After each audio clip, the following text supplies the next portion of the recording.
அஸ்ஸலாமு அலைக்கும். அதாவது பாங்குக்கும் இகாமத்துக்கும் இடையில துவா செஞ்சுக்கலான்னு சட்டம் இருக்கு. நம்ம பெண்கள் பள்ளிக்கு போக போறது கிடையாது, வக்து தொழுகைக்கு வீட்டில் தான் தொழுகிறோம். அப்படி நம்ம பாங்கு சொல்றது முன்கூட்டியே சொல்லிக்கிடலாமா, இல்லை தொழுகைக்கு ஒளி செஞ்சுட்டு அப்ப சொல்லிட்டு அதுக்கப்புறம் துவா செஞ்சுட்டு இகாமத்து சொல்லலாமா? அதுக்கு விளக்கம் சொல்லுங்க. அவங்க என்ன கேட்குறாங்கன்னா, அதாவது தொழுகைக்கும் பாங்குக்கும் இடையில துவா கேட்கிறது சிறப்பு என்ன மார்க்கத்தில் சொல்லப்பட்டிருக்கிறது.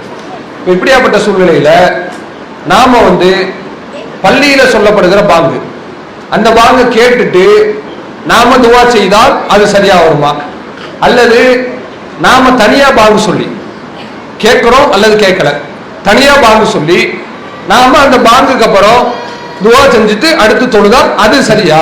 இதான் உங்களுடைய கேள்வி.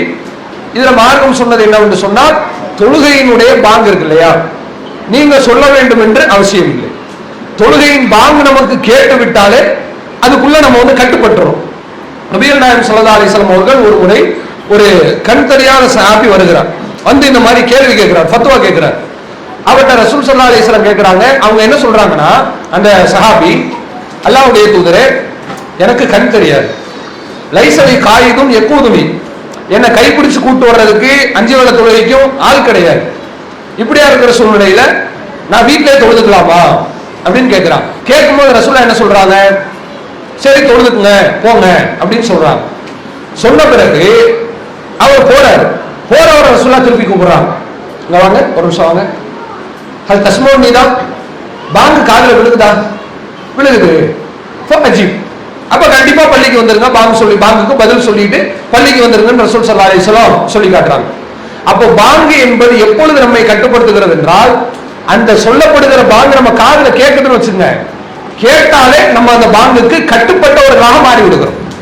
அப்படி கேட்டு விட்டாலே நீங்கள் கேட்கிற கேள்விக்கு அது பதில் கிடைத்து விட்டது, அந்த பாங்கே நமக்கு போதுமானதுதான். எப்ப நீங்க பெண்கள் பாங்கு சொல்றது கூடும், தப்பு கிடையாது. எப்ப சொல்லலாம்?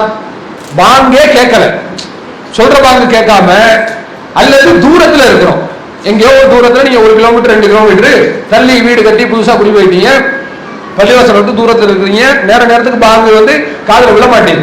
இப்படியாப்பட்ட சூழ்நிலையில தாராளமா நீங்க பாங்கு சொல்லி என்ன செஞ்சுக்கலாம், தொழுகை நடத்தி கொள்ளலாம், பிரார்த்தனை செய்து கொள்ளலாம். ஆண்கள் இருக்கிறார்கள் என்று சொன்னால் ஆண்கள் தான் சொல்லணும். அல்லாஹ்வுடைய தூதர் ஸல்லல்லாஹு அலைஹி வஸல்லம் நமக்கு அப்படித்தான் சொல்லி இருக்கிறாங்க. ஆண்கள் நீங்க தொழுகை நேரத்தை அடைகிறீர்களா, உங்கள ஒரு ஆள் பாங்கு சொல்லுங்க, சரியா? அர்ரிஜாலு கவ்வாமூன அலன் நிசா, அல்லாஹ் அப்படிதான் சொல்லி காட்டுறான்.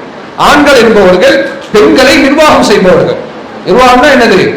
வா போ அப்படின்னு சொல்லி சத்தம் போட்டு கூப்பிட மட்டும் இல்லை, அவங்களுக்கு பாங்கு சொல்வது, இமாமத் செய்வது எல்லாருமே யாராதான் இருக்கணும், ஆணாதான் இருக்கணும். ஆண் இருந்தா ஆணை சொல்லுங்க, கேட்காத பட்சத்துக்கு, பாங்கு கேட்காத பட்சத்துக்கு, அல்லது பெண்கள் நீங்களே சொல்லிக்கங்க. ஆண் இல்லைன்னு சொன்னா கேட்டு விட்டால் அதுவே போதுமானது, தனித்து சொல்ல வேண்டிய அவசியம் நமக்கு இல்லை. அல்லாஹு அக்பர், அல்லாஹு அக்பர்.